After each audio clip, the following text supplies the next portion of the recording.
자, 지난주 설교를 기억하십니까? 예, 뭐가 기억이 나시나요?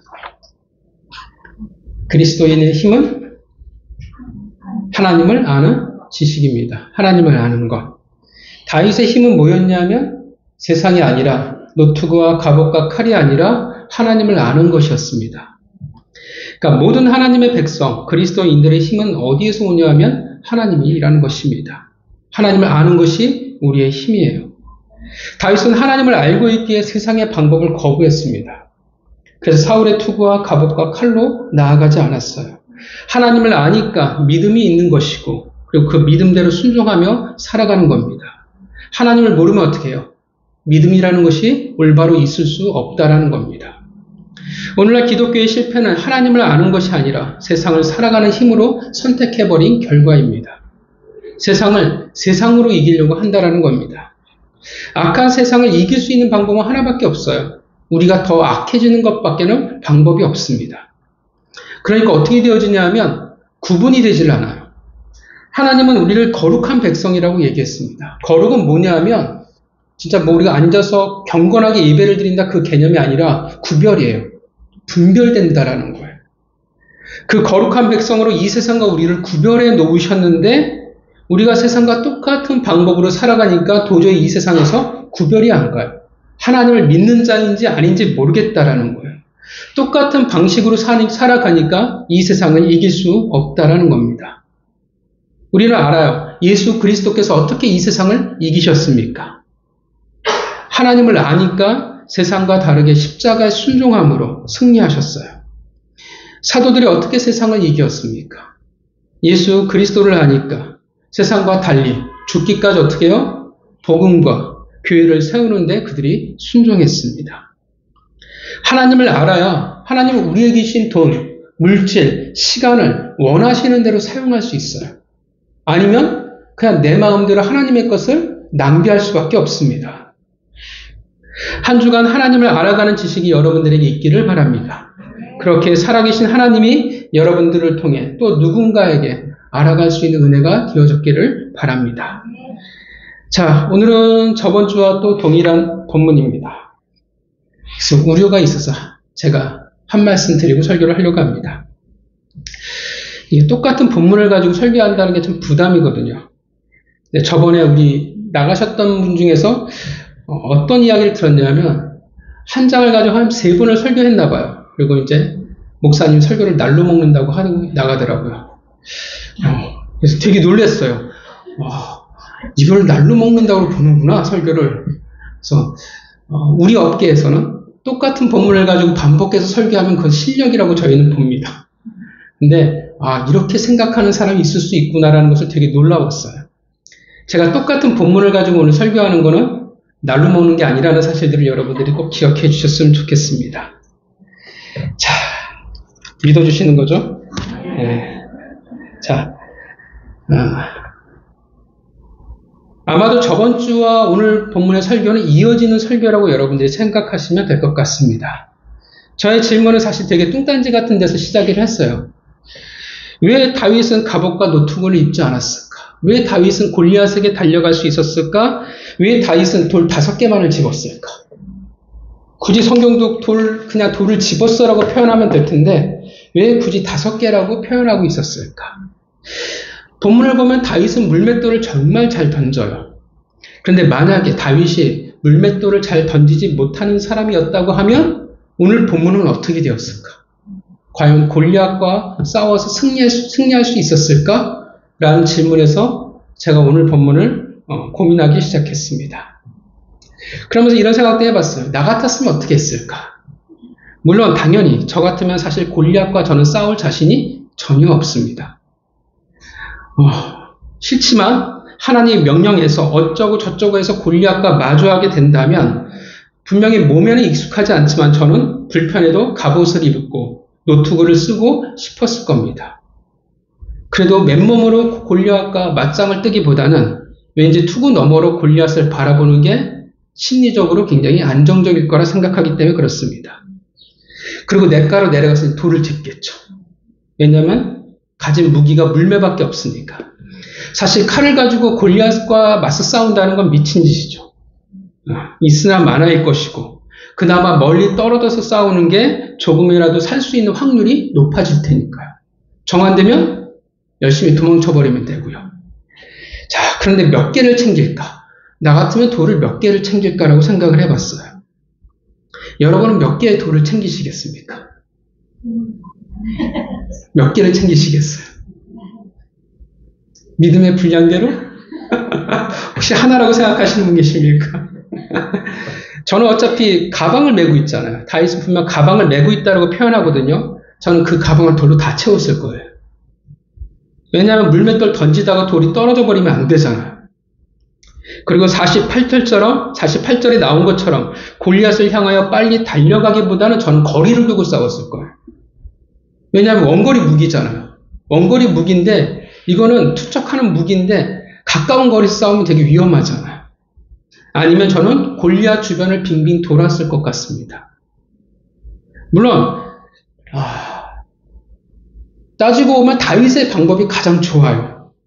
일단 마주 달려가면서 던지면 그만큼 강하게 돌을 던질 수 있고요. 그리고 거리가 가까워진다는 의미는 뭐냐면 내가 던진 돌을 방어하기가 힘들다라는 의미가 되어집니다. 눈앞에서 던져버리면 막을기가 너무 힘들잖아요. 더군다나 골리앗 앞에 누가 있냐면 방패를 든 사람들이 있어요. 멀리서 던지면 사실 어떻게 해요? 방패를 든 사람들이 다 막아버릴 겁니다.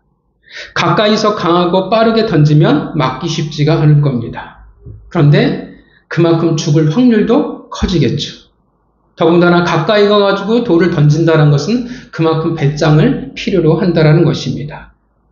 그래서 저는 최대한 거리를 확보할 것이고 그리고 가능하면 주변을 돌면서 틈을 노릴 겁니다. 그나마 골리앗은 중장비를 차고 있었고 또 몸집이 큰 만큼 몸이 둔할 거라는 일말의 희망을 갈고 저는 물맷돌을 던질 것 같습니다. 여러분들 어떻게 하시겠습니까? 저는 이럴 것 같아요. 여러분들은 사울이 갑옷을 주신다면 어떻게 하시겠습니까? 여러분들은 몇 개의 돌을 집으실 것 같습니까? 여러분들은 어떻게 골리앗을 상대하실 것 같아요? 어떻게 하시겠습니까?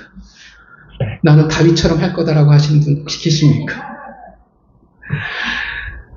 저는 이런 다윗의 일련의 모습들을 보면서 어떤 생각을 하게 되었냐 하면 다윗은 자신의 실력에 대한 자신감이 넘치고 있구나라는 생각이 들었어요. 자신감이 있어요. 실력이 있어요.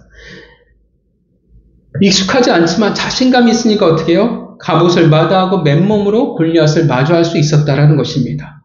돌 5개는 뭘까요? 그러면 돌 5개는 뭘까요? 다윗이 어떻게 해요? 골리앗을 보면서 견적을 뽑은 거예요. 돌 5개면 5개 이내에 해결할 수 있다라고 그는 견적을 뽑은 거예요. 그러니까 돌 5개면 골리앗을 충분히 상대할 수 있다라는 경험에서 나온 자신감, 실력이라는 겁니다. 그리고 마찬가지예요. 골리앗을 향해 거침없이 달려갈 수 있는 것도 어떻게 해요? 그 위험한 싸움 방식은 다윗이 평소에 사자와 곰과 싸웠던 방식인 거예요. 익숙해요.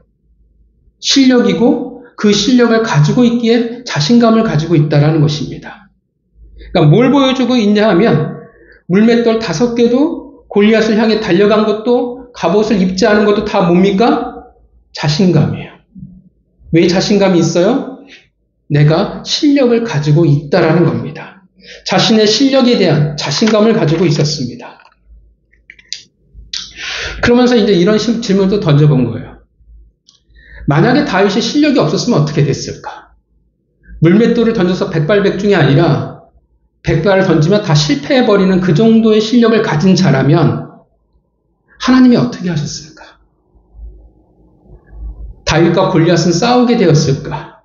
아니면 싸우지 않고 끝났을까? 여러분들 어떻게 생각하십니까? 다윗이 실력이 없어요. 그러면 골리앗과 싸웠을까요? 안 싸웠을까요? 어떻게 됐을까요? 골리앗을 이겼을까요? 어떻게 됐을까요? 그러다 싸우다 이겼다. 믿음으로. 성부와 성자와 성령의 이름으로 돌멩이가 날아갈 수 있겠다. 또 어떻게 생각하십니까? 안 싸웠다. 부부가 이렇게 나누시면 안 되는데 저는 단호하게 싸움이 없었을 거라 봅니다. 실력이 없는데 어떻게 골리앗과 싸울 수 있겠어요? 우리가 보지만 지금 다윗은 하나님의 등을 떠미는 장면이 하나도 없어요. 그 우렁찬 목소리로 골리앗이 이스라엘을 조롱하고 있을 때 아마도 다른 이들과 같이 어떻게 똑같이 주눅이 들어버렸을 겁니다. 주눅이 든 자 어떻게 나서요? 어떻게 상대할 수 있겠습니까? 물론 이렇게 말할 수도 있겠죠. 하나님이 기적을 베푸시면 되지 않습니까? 삼손에게 힘을 주셨던 것처럼 놀라운 능력을 주셔서 다윗이 골리앗을 꺾을 수 있게 하시면 되시지 않습니까? 지금 본문은 다윗이 주인공이잖아요. 주인공이 되는 놀라운 순간인데 하나님이 그냥 도와주시면 되지 않습니까? 하나님의 영이 확 임해가지고 진짜 성부와 성자와 성령의 이름으로 돌멩이가 날아가면 되지 않습니까? 물론 하나님의 도우심이 있죠. 본문도 결국 하나님의 도우심이 있어요. 그러나 본문의 특징이 있습니다. 본문에 어떤 특징이 있냐면 여러분들이 17장을 잘 읽어보시면 하나님이 등장하시지 않아요. 그 말은 뭐냐면 하나님의 개입이 표면적으로 분명하게 드러난 것이 없다라는 뜻이 되어집니다. 물론 하나님이 당장 눈에 보이지 않아도 개입하심이 없어도 우리가 아는 것은 우리의 모든 일 가운데 하나님은 개입하시고 도우신다라는 사실입니다. 그건 맞아요. 그런데 우리가 기대하는 하나님이 영이 임해서 특별한 능력을 통해 골리앗을 상대하는 것은 결코 아니라는 겁니다. 분명 본문에서는 어떻게 해요? 하나님이 다윗에게 임해요, 안 해요? 다윗의 영이 임합니까, 안 임합니까? 임하지 않아요. 하나님이 영이 임해서 다윗이 골리앗을 쓰러뜨렸다라고 말하지 않는다라는 거예요. 어떤 하나님 어떻게 해요? 다윗에게 특별한 계시를 주시지 않아요. 명령하시는 것이 아무것도 없어요. 하나님이 다윗에게 어떠한 부담도 주시지 않았어요. 그 말은 지금까지 다윗이 살아오면서 하나님을 믿었기에 그 살아온 하루하루의 실력을 통해 골리앗을 쓰러뜨렸다라는 것을 말한다라는 겁니다. 다시 말하면 그 말은 어떻게 되어져요? 다윗이 실력이 없었다면 하나님은 어떻게 해요? 골리앗과 싸우게 하시지 않았을 겁니다. 하나님이 원하시는 게 아니라 다윗이 스스로 그렇게 하지 않았을 거예요. 다윗이 골리앗과 싸우지 않았어요. 그럼 어떻게 될까요? 성경이 꼬여버리겠죠? 어떻게 꼬일까요? 결과가 어떻게 될까요? 그럼에도 불구하고 이스라엘이 블레셋에게 승리할 수 있었을까요? 어떻게 생각하십니까? 하나님이 우리에게 상상을 주셨잖아요. 생각해 보세요. 어떻게 되어졌을까요? 여러분들의 굳게 닫힌 일자의 그 입술들을 보면서 어떻게 해요? 분명히 이스라엘은 패했을 겁니다.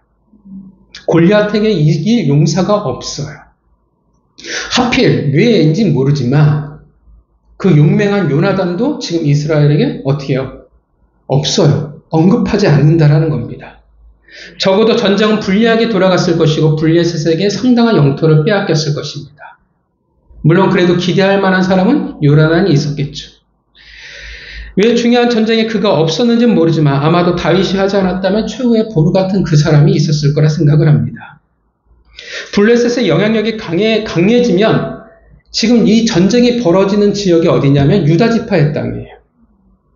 그 말은 어떤 의미가 되어지냐면 이 전쟁에서 패해버리면 다윗의 고향은 블레셋의 영향력 아래 고통을 받을 수밖에 없는 상태가 되어진다는 말이 되어집니다. 중요한 것은 다윗이 실력이 없었다면 골리앗과 싸우지 않았을 거라는 거예요. 그리고 하나님도 그렇게 하시지 않았을 거라는 것입니다. 실력이라는 게 뭘까요? 다윗의 실력이라 함은 하나님을 믿었기 때문에 어떻게 해요? 하루하루 최선을 다해간 싸웠던 그 시간을 말하는 거예요. 그가 하나님의 기름 부으심을 믿으니까 어떻게 해요? 곰과 사자와 맞서 자신의 나라와 백성을 지켜나갔던 그 시간 속에서 만들어진 것이 어떻게 해요? 실력이라는 겁니다. 그래서 우리는 모두 다 실력을 가져야 합니다. 실력을 가졌다는 의미는 그래서 하나님이 주신 시간을 올바로 사용했다라는 의미가 되어진다라는 겁니다. 결국 본문은 단지 기적으로 초자연적인 힘으로 골리앗을 이겼다라는 것을 말하는 본문이 아니에요. 하나님이 주신 은혜와 그 시간 속에 쌓여 나간 다윗의 실력이 뒷받침되었다라는 것을 말하고 있다라는 겁니다. 만약에 오늘 본문에서 다윗이 실력이 안 돼서 골리앗과 싸울 수 없었다면, 그러면 이스라엘이 더 고통 가운데 있을 수밖에 없게 되었다면 하나님은 다윗을 어떻게 하셨을까요? 더더욱 몰아붙이셨을 거예요. 왜냐하면 하나님은 다윗을 택하셨기 때문에 그렇습니다. 일단 그의 집안이 고통 가운데 살아갈 수밖에 없었을 것이고, 그 어려움을 통해 혹은 광야를 통해 하나님은 다윗을 분명 어떻게 해요? 언젠가는 반드시 골리앗을 쓰러뜨릴 사람으로 연단시켜 나가셨을 것입니다. 실력을 가진 자로 반드시 하나님이 키워내셨을 거예요. 하나님은 우리를 무능력한 자로 자라나길 원치 않으십니다. 그냥 하나님이 알아서 다 해주시겠지, 알아서 하나님의 능력을 주셔서 이 문제를 해결해 주시겠지가 아니라는 거예요. 하나님은 이 세상을 맞서 싸우는 자로 우리를 부르셨고 선택하셨습니다. 물론 우리가 맞서 싸운다고 해서 하나님이 도우시지 않고 순수히 우리의 힘으로 한다, 그런 의미는 아니에요. 하나님은 분명 우리를 도우십니다. 그만한 실력을 가지도록 여러 모양으로 우리를 도우시고 이끌어 가세요. 실력이란 결국 내가 잘해서 노력해서 얻는 것이 아니라 하나님이 그것 또한 도우셨기에 가능한 것이기 때문에 그렇습니다. 우리는 착각해서는 안 돼요. 세상에서 내가 열심히 땀을 흘렸고 열심히 노력해서 내가 실력을 키웠다고 생각하면 안 됩니다. 내 수고와 땀을 통해서 어떻게 하나님이 실력이란 열매를 맺도록 도와주신 것입니다. 여러분, 우리가 우리의 힘과 능력으로 이 자리에 있을 수 있겠습니까? 누릴 수 있겠습니까? 하나님이 도우셨기 때문에 가능한 거예요. 우리에게 은혜가 있었기 때문에 가능한 것입니다. 우리가 그것을 잘 인지하지 못할 뿐이라는 것입니다. 부모는 자녀를 도와요. 자녀들의 그 실력을 키워나갈 수 있도록 돕습니다. 어떤 부모도 아이들이 실력 없는 자로 자라나길 원치 않습니다. 세상에 맨몸으로 나가길 원치 않는다라는 것입니다. 마찬가지예요. 하나님도 역시 우리가 실력 없는 이들로 자라나길 원치 않으십니다. 우리는 자꾸 착각을 해요. 하나님이 알아서 하시겠지. 하나님이 나에게 약속하셨으니까 어떻게 하나님이 나에게 지혜를 주시겠지. 하나님이 나를 특별하게 만드시겠지. 라고 우리는 착각을 해요. 그래서 우리의 실력을 쌓아나가는데 우리는 너무나 방심해버린다는 것입니다. 제가 고등학교 때 하나님의 그 영적인 은사들을 경험하고 나서 정말 다양한 세상을 체험했으니까, 그리고 하나님이 앞으로 저를 그쪽으로 쓰실 거라 생각을 했어요. 영적인 부분으로 집회하게 하시고 그런 은사 쪽으로 저를 하나님이 쓰실 거라 생각을 했어요. 그래서 어떤 착각을 했냐면 하나님이 알아서 하겠지라는 착각을 했어요. 하나님이 알아서 내 인생을 풀어나가실 것이고, 알아서 내 머릿속에 지식을 줄 것이고, 알아서 하나님이 내 길을 그렇게 이끌어 가시겠지라고 했어요. 그래서 막 영적인 환상 보고 막 하고 사람들 상대하고, 그 다음날 시험 볼 때 그래도 특별한 영적을 체험했으니까 오늘은 찍으면 맞겠지 하는데 틀리더라고요. 전혀 상관이 없더라고요. 다 어떻게 해요? 똑같이 갈고 닦아야 된다라는 사실이 똑같다라는 것입니다. 하나님이 우리에게 주신 시간과 물질, 그 기회를 낭비해서는 안 된다라는 겁니다. 그렇게 다윗은 지금이 아니라면 언젠가 분명 골리앗을 이겼을 것입니다. 하나님이 그렇게 만드셨을 테니까. 오늘 본문에서도 골리앗을 한 방에 잡을 실력이 없었다면 어떻게 되었을까요? 돌 5개를 다 써야 됐다면 드라마틱한 장면이 나오겠죠. 돌 하나하나를 던질 때마다 손에 땀을 쥐는 위기의 순간들을 경험했을 것입니다. 아마 다윗은 골리앗의 단창이 날라오는 것을 봐야만 했을 거예요. 결국 오늘 본문에 골리앗을 마주할 실력이 없었다면 결국 다윗은 두 번째, 세 번째 골리앗을 결국 마주했어야 됐을 것입니다. 분명 골리앗을 쓰러뜨리는 영광을 누렸겠지만 한편으로는 얼마나 많은 인생의 시간을 낭비해야만 했겠냐라는 것입니다. 처음에 골리앗을 쓰러뜨렸으면 좋았을 텐데 두 번째, 세 번째가 되어지면 어떻게 돼요? 더 큰 고통을 경험해야만 한다는 거예요. 얼마나 더 큰 힘든 어려운 시간들을 경험해야 하냐라는 것입니다. 여러분, 모세가 이끄는 출애굽 1세대를 기억하십니까? 출애굽하고 광야를 거쳐 가데스 바네아에 이르러서 가나안 땅을 목전에 두게 되었죠.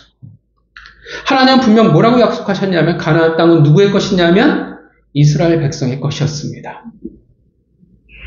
그런데 그만 출애굽 1세대는 실패해버리고 말았습니다. 그들은 가나안 땅을 차지할 만한 믿음이 그들에게 없음을 스스로 증명해버리고 말았습니다. 그리고 그들은 광야로 40년을 쫓겨나버리고 말았죠. 출애굽 1세대는 분명히 실패했어요. 그런데 중요한 것은 언젠가 하나님의 계획대로 뜻대로 이스라엘 백성은 반드시 가나안 땅에 들어가게 돼 있다는 것입니다. 1세대가 실패하면 다음 2세대가 와서 할 겁니다. 그들이 실패하면 어떻게 돼요? 제3세대가 올 거예요. 언젠가 그들은 이스라엘은 가나안 땅을 분명히 차지할 거라는 겁니다. 그런데 어떤 차이가 생겨요? 1세대가 실패함으로 말미암아 무려 40년을 광야에서 보내게 되었습니다. 그 40년은 그들이 겪지 않아도 될 시간들이에요. 수고와 시간들을 낭비한 거예요. 인생을 어떻게 돌아간 거예요. 빨리 갈 수 있었는데 돌아가 버렸어요. 겪어도 되지 않을 수치와 죽음을 그들이 경험하게 되었습니다. 차라리 그 수고와 시간을 가나안 땅을 정복하고 다스리는 데 사용했으면 훨씬 더 좋았을 텐데 그들이 실력이 없었기 때문에 그들은 광야에서 헛되이 죽어갔고 쓸데없이 시간을 낭비해버리고 말았습니다. 왜냐하면 그들은 실력이 없었기 때문에 그래요. 반면 실력이 있었던 출애굽 2세대는 달랐습니다. 여호수아가 이끄는 그들은 그 실력을 가지고 있었기 때문에 가나안 땅을 정복할 수 있었습니다. 그렇다면 어떤 실력을 말하는 것일까요? 여러분 저번 주에 배운 것이 뭘까요? 무엇이 그리스도인들의 힘입니까? 하나님을 아는 지식이에요. 그렇다면 그 하나님을 아는 지식은 어디로부터 옵니까? 어디에서 와요? 바로 말씀에서 오는 거예요. 하나님은 당신을 아는 방법으로 무엇을 택하셨냐면 말씀이에요. 이 성경을 우리에게 주셨다라는 것입니다. 그래서 이 성경을 통해서만 당신을 계시하세요. 말씀은 다른 종교에서의 단지 경전을 말하는 게 아닙니다. 기독교를 어떤 종교라고 얘기하냐면 계시의 종교라고 표현해요. 여기에서 계시란 우리가 이야기하는 신비한 체험, 영적인 그 신비를 말하는 게 아니에요. 하나님이 어떻게 해요? 우리가 워낙 저급한 수준이니까 하나님을 우리가 이해할 수가 없어요. 우리는 아무리 머리를 굴려도 우리가 가진 지식으로는 하나님을 우리가 이해하고 받아들일 수가 없다라는 겁니다. 그래서 인간이 이해할 수 있는 어떻게 해요? 언어로, 문자로 당신을 설명해 주신 거예요. 그것을 계시라고 말한다라는 것입니다. 그래서 우리는 말씀을 통해서만 하나님을 알아갈 수 있습니다. 말씀을 통해서만 답해 주는 거예요.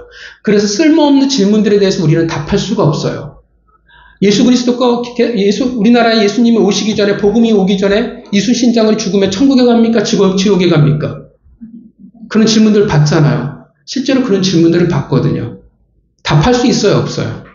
없어요. 왜냐하면 성경에서 말하지 않기 때문에 답할 수가 없어요. 그냥 추론할 뿐이지 답할 수가 없어요.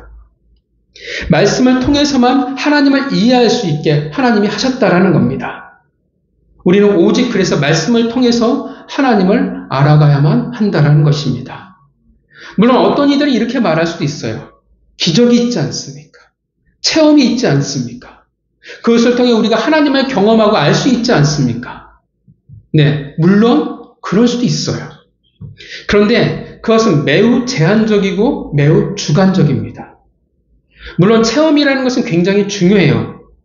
그런데 여기에서 말하는 것은 말씀보다도 내가 겪은 체험을 더 중요하게 여긴다면, 그것을 신앙의 중심으로 삼아버린다면 위험해진다라는 거예요. 믿음이 오히려 문제가 생겨져 버려요. 체험은 양날의 검과 같습니다.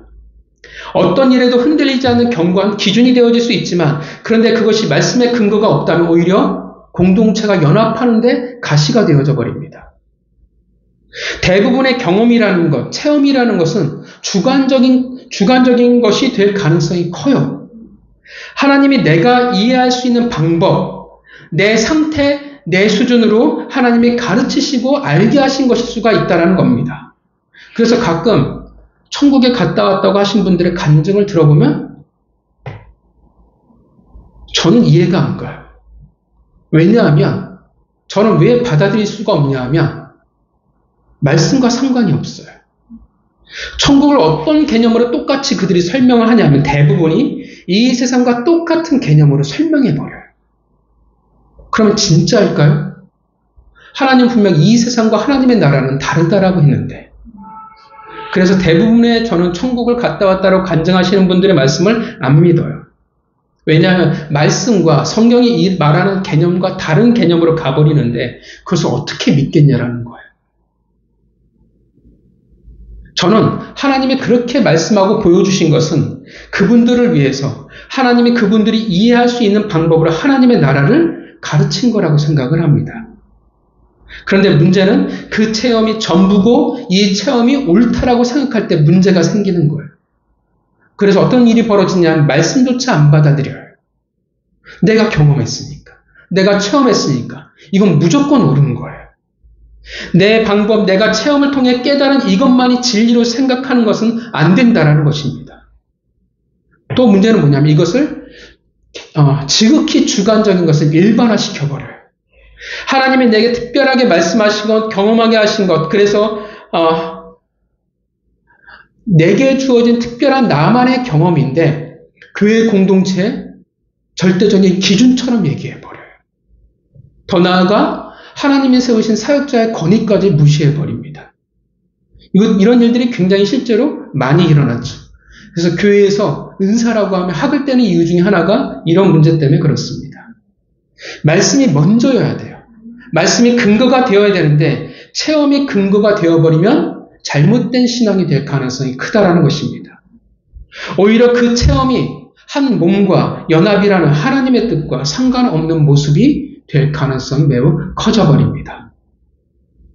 하나님을 알아가는 가장 확실한 방법이요, 하나님이 우리에게 주신 방법은 오직 말씀입니다. 말씀을 통해 하나님을 알아가고 순종함으로 하나님에 대한 지식이 우리의 삶의 고백으로 되어지는 것입니다. 그리고 그게 우리의 실력인 거예요. 내가 암송을 이만큼 많이 한다, 내가 룻기를 뭐 다 외운다, 마태복음을 다 암송한다가 우리의 실력이 아니라는 거예요. 여러분, 하나님을 믿으니까 어떻게 되어져요? 우리는 열심히 살아갈 수밖에 없어요. 하나님을 아니까 어떻게 해요? 하나님이 내게 주신 시간과 물질, 그 기회를 낭비할 수 없어요. 달란트 비유 기억하시죠? 그죠? 달란트를 받은 종들의 삶이 어땠어요? 어떤 삶을 살았는지 기억하시죠? 열심히 살아갔잖아요. 주인을 믿으니까, 그 목적을 아니까, 열심히 살아가고 내 역할을 해야 하니까 당연히 뭐가 쌓여 나갈 수밖에 없냐 하면 실력이 쌓여 나갈 수밖에 없어요. 학생은 어떻게 해요? 학생의 본분은, 학생의 빛과 소금의 역할은 뭐냐면 열심히 공부하는 거예요. 열심히 공부하니까 실력이 쌓여 나갈 수밖에 없어요. 직장인들은 직장에서 열심히 살아가고 어떻게 해요? 실력을 쌓아 나가야 합니다. 내가 맡은 일에 어떻게 돼요? 실력을 가지고 있는 것이 너무나 당연해요. 하나님의 부르심을 아니까 열심히 그에 맞는 실력을 갖춰 나갈 수밖에 없다라는 거예요. 하나님의 사람이라고 해서 부르셨다고 해서 기도원의 골방에 가만히 기도만 해야 한다라는 게 아니라는 거예요. 자꾸 영과 속을 나눠버리면 안 돼요. 교회는 거룩하고 세상은 속되다라고 표현하면 안 돼요. 옛날에는 우리가 그렇게 많이 배웠어요. 저도 그렇게 배웠어요. 근데 아니에요. 하나님은 그렇게 우리에게 가르치신 적이 없습니다. 교회도 거룩하고 세상도 거룩한 거예요. 물론 특별한 순간이 있습니다. 하나님이 오직 당신과 함께하길 원하는, 둘만의 특별한 교제를 나누길 원하시는 순간이 있어요. 그런데 그것은 결코 일반적이지 않습니다. 우리는 당연히 하나님께 기도하고 그분의 은혜를 구하지만 또 하나님이 이끌어 가실 것을 믿고 우리는 세상에서 열심히 살아가야 합니다. 여러분, 각자의 자리, 각자의 위치에서 모두 다 실력을 가져야만 하는 겁니다. 다른 말로는 실력이란 내가 뛰어나다가 아니라 어떤 의미가 되어지냐 하면, 왜 자꾸 실력을 말하냐 하면, 왜 중요하냐 하면 결국 내가 아는 하나님을 위하여 내가 허투루 시간을 살아가지 않았다라는 증거가 되어지기 때문에 그렇습니다. 다윗은 하나님을 알았고 믿었습니다. 그래서 그 믿음대로 그 부르심에 걸맞는 실력을 그가 쌓아나갈 수 있었습니다. 그 말씀과 순종이라는 실력을 가지고 있었던 출애굽 2세대는 부모 세대와 전혀 다른 삶의 모습을 우리에게 말씀을 통해 남겨주었습니다. 그게 여호수아서잖아요. 여전히 이스라엘 백성들은 40년의 광야를 거쳤고 믿음과 순종을 쌓아 나갔지만, 실력을 가졌지만 가나안 땅에 비교해보면 여전히 약자였어요. 뛰어난 장군도 없었고 그들은 흔한 기마대와 병거도 없었습니다. 그러나 그들의 강력한 무기였던 하나님을 아는 지식과 그 순종하는 실력으로 가나안 땅을 정복할 수 있었습니다. 다윗도 마찬가지예요. 그는 실력을 가졌어요. 하나님을 아는 올바른 지식을 가지고 있었고 그 말씀에 순종하는 삶이 있었기에 두려움 없이 달려갈 수 있었습니다. 그리고 그 블레셋 사람을 쓰러뜨릴 수 있었습니다.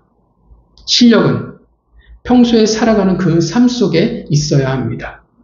하나님을 아는 지식이 평소에 내 삶에 있어야 한다는 거예요. 교회에서 어떤 이벤트에서 반짝이는 게 아니에요. 실력은 갑자기 어떤 집회에서 반짝이는 게 아니에요. 평소에 하나님을 아는 지식이 내 삶에 있어야 되고 고민이 있고 믿음과 순종의 거친 싸움이 내 삶 속에 있어야 한다는 겁니다. 믿음의 선한 싸움은 예배 시간에 있는 게 아니에요. 예배 시간에 있는 싸움은 이거죠. 내가 졸 거냐 안 졸 거냐. 내가 딴 생각을 할 거냐 저 말씀을 듣느냐의 싸움이지 인생의 거친 싸움은 아니거든요. 왜 거친 싸움이라고 표현하겠어요? 쉽지 않아서 그래요. 유혹이 많으니까. 그만큼 세상이 녹록지 않기 때문에 그렇습니다.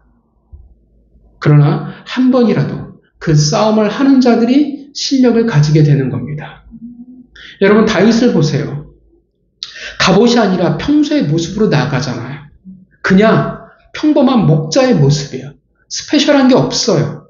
이벤트가 없어요. 그냥 평소에 하나님 편에서 살아간 그 모습 그대로 지금 나가고 있는 것입니다. 그게 실력이라는 거예요. 어떤 이는 이렇게 말할 수도 있어요.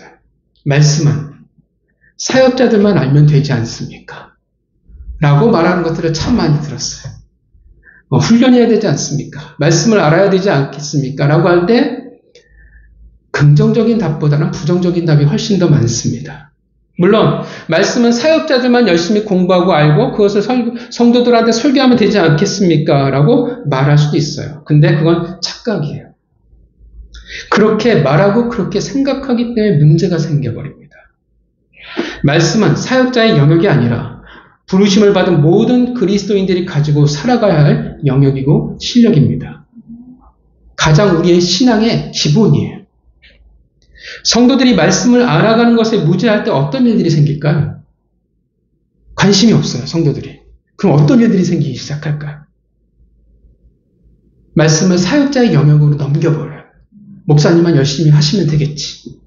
그럼 어떤 일들이 벌어질까요? 교회가 해피엔딩이 될까요? 성도들이 말씀을 알아가는데 무지할 때, 관심이 없을 때 어떠한 일이 벌어질까요? 요즘 한참 그 어느 때보다 우리 기독교 가운데 활개를 치고 있는 것들이 뭐냐 하면 이단들이에요. 보면서 이단들이 이렇게 거세고 이렇게 활동적으로 활약했던 세대가 있었을까 싶을 정도로 이단들이 진짜 창궐하고 있습니다. 너무나 많아요. 여러분, 왜 많은 성도들이 이단에 빠져들까요? 그들이 나쁜 사람이라서요? 아니에요. 말씀을 분별하지 못해서 잘못된 길로 가요. 이단의 영역은 사역자가 다 커버가 안 돼요. 왜 커버가 안 되냐면 구분이 안 가요. 옛날처럼 문선명, 아예 타이틀이 분명하면 구분을 해요. 근데 이제는 너무나 이단이 많아서 구분이 안 가요. 제가 대학원 때 어떤 이단에서 그 우리 메이저 신문 중에 한 면을 통째로 빌려서 자기 설교를 보냈어요. 봐라, 내가 이단인지 아닌지 봐라, 판단해봐라, 이런 것을 보냈어요. 그래서 신문에 진짜 한 면이 다 그 설교로 다 나왔어요. 그 신천지였나? 그때는? 정확히 기억은 안 나요. 그래서 이제 대학원생들이 뭐 하겠어요? 그 신문을 보고. 진짜 쪼개기 시작했어요. 뭐가 잘못됐을까? 근데 하나도 못 찾았어요. 사실 당연하겠죠. 자기가 잘못된 것을 굳이 신문에 띄우지 않는 것은 너무나 당연해요. 이제는 물어보면 목사님 저기가 이단입니까 아닙니까 하는데 몰라요. 알 수가 없어요. 왜냐하면 그 교회 이름만 듣고는 구분이 안 가요. 설교를 들어보거나 뭘 알아야 할 텐데 알 수가 없어요. 숨겨요. 신천지 그 교육하는 것들을 제가 봤어요. 빠져나온 아이가 있어가지고 그 책을 봤어요. 틀린 게 없어요. 시작을 하는데 약간의 해석의 차이가 생겨요. 굳이 이렇게 해석할 필요가 있을까라고 하는 점만 있어요. 그러니까 처음에는 어떻게 하냐면 이빨을 안 드러내요.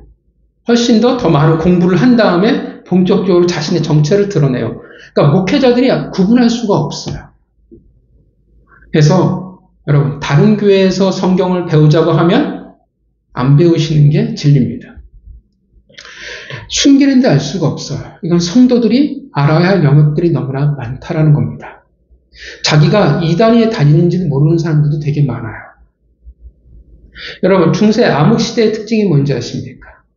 천년의 암흑. 그 특징이 뭐냐면 말씀을 어떻게 해요? 신부에게 다 넘겨버렸어요. 나중에 말씀은 오로지 설교는 신부의 특권이 되어버렸습니다. 옛날에는 성경이 라틴어로 되어 있었어요. 라틴어는 상어예요. 쓰지 않는 용어예요. 그래서 일반 성도들이 도저히 성경을 읽을 수가 없었어요. 그러니까 신부들이 자기 마음대로 해석하고 자기 마음대로 말해도 아무 상관이 없었어요. 나중에 그래서 성경을 영어로 백성들이 읽을 수 있는 말로 번역하는 사람들이 생겼고 그들은 이단으로 규정받아서 다 죽었습니다. 순교를 당했어요. 말씀을 사역자에게 영역으로 남겨버리면 안타깝게도 어떤 일이 벌어지냐면 사역자들이 엉망이 되어버려요. 사역자들의 수준이 떨어져 버릴 수밖에 없습니다. 왜냐하면 사역자에게 가장 편한 것은 솔직히 어떻게 하냐면 성도들이 말씀을 모르면 편해요. 말씀을 모르면 얼마나 편한지 몰라요. 내가 뭐라고 설교해도 어떻게 해요? 다 아멘이라고 받을 거 아니에요. 그러면 내가 미치도록 말씀을 고민하고 연구할 필요가 없어요. 떠오르는 것 통해서 내가 그냥 막 말 붙여서 이야기하면 그만이에요. 성도들이 말씀을 모르면 오히려 안타깝게도 사역자들의 말씀의 수준이 떨어질 수밖에 없습니다. 그런데 성도들이 반면 말씀을 알고 말씀에 대한 관심이 많아져 버리면 어떻게 해요? 사역자들이 이를 악물고 열심히 할 수밖에 없어요. 좋아서가 아니라 억지로라도 할 수밖에 없어요. 등을 떠밀려서라도 어떻게 해요? 열심히 할 수밖에 없다라는 거예요. 그래서 가끔 상담 받아요. 말씀에 대해서 막 하면 제가 그래요. 너 담당하고 있는 사역자한테 가가지고 말씀 가르쳐달라고 이야기하라고 좀 그래요. 자꾸 괴롭히라고 이야기를 해요. 괴롭히면 어떻게든 말씀을 가르칠 수밖에 없으니까 사역자는. 그런데 그럼에도 불구하고 안 가르치려고 그러면 탈출하라고 얘기를 해요. 그런데 사역자를 최대한 괴롭히라고 저는 말합니다. 제가 그랬거든요. 제가 청년부를 맡았을 때 한참 이렇게 막 교구도 맡고 청년부도 맡았어요.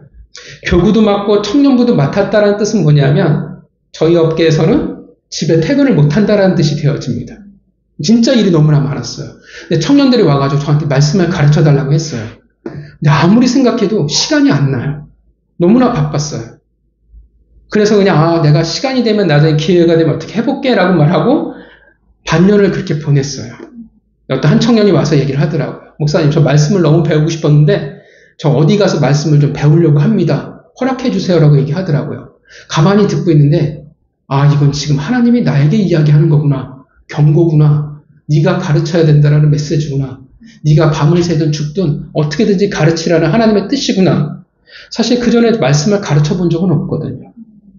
진짜 한 주간 열심히 공부해서 하루 가르치고 한 주간 공부해서 하루 가르치고 그렇게 청년들을 말씀으로 훈련을 시켰어요. 그리고 그것을 통해 정말 저도 청년들도 많은 것들을 은혜들을 경험하게 되었습니다. 성도들이 말씀에 대해서 불을 켜고 있으면 제가 대충 할 수가 없어요. 제가 이 말씀을 이렇게 열심히 열심히 파고 노력하려고 하냐 하면 내가 열정이 넘치는 사람이 아니에요. 근데 제 설교를 아는 사람들이 있어요. 한 번은 망해도 두 번, 세 번 그러면 우리 목사님이 변했구나라고 이야기를 분명히 할 테니까. 그것 때문에 저는 어쩔 수 없이 열심히 할 수밖에 없어요. 성도들이 말씀의 눈에 불을 켜고 있으면 목회자는 어떻게 해요? 달릴 수밖에 없습니다. 교회가 쓸데없는 행사, 쓸데없는 일로 안 돌아가고 다시금 원래 해야 할 일로 돌아갈 수밖에 없어요. 한국교회가 왜 행사가 많은 줄 아십니까? 말씀에 자신이 없어서 그래요. 말씀으로 채워넣을 은혜가 없으니까 뭐로 자꾸 채워넣기 시작하면 행사로 채워넣기 시작을 해요. 행사가 시작되면 성도들이 뭔가 동기부여가 되기 시작하거든요. 그래서 말씀으로 채워나가야 할 그 자리를 쓸데없는 것들로 자꾸 채워넣기 시작을 합니다. 그래서 성도들이 말씀이 아니라 예배가 아니라 자꾸 일을 하게 되는 거예요. 오늘날 우리 세대가 이것을 충분히 경험하지 않습니까? 여러분 어떠십니까? 말씀에 관심이 있으십니까? 이러면 안 되는데. 말씀에 관심이 있으시죠? 네. 제가 말씀을 파는 동기예요. 하나님이 저에게 말씀하셨어가 아니라 성도들이 말씀에 관심이 있으니까 제가 말씀을 공부할 수밖에 없는 겁니다. 우리도 세상을 살아가면서 실력을 쌓아 나가려고 얼마나 많이 노력을 합니까? 가진 시간, 가진 물질을 아낌없이 쏟아부으면서 때로는 어떻게 해요? 내가 건강을 잃어가면서까지도 우리는 분명 실력을 쌓아 나가려 합니다. 자녀들의 실력을 위해서 부모들이 얼마나 많이 고민하고 얼마나 많이 노력합니까? 어떠한 것도 아까워하지 않지 않습니까? 여러분, 우리는 실력이 있어야 합니다. 그 부르심을 위해서, 여러분이 알고 있는 하나님을 위해서 우리는 어떤 실력을 가지고 있냐라는 것입니다. 여러분, 하나님의 나라를 위해서 여러분들은 어떠한 실력을 지금 쌓아나가고 계십니까? 수십 년의 인생을 돌아보면서 어떤 실력을 쌓아 놓으셨습니까? 여러분이 세상에서 쌓으신 그 실력을 어떻게 하나님을 위해서 쓰실 수 있으십니까? 어떻게 그 부르심에 걸맞는 실력을 가지고 계십니까?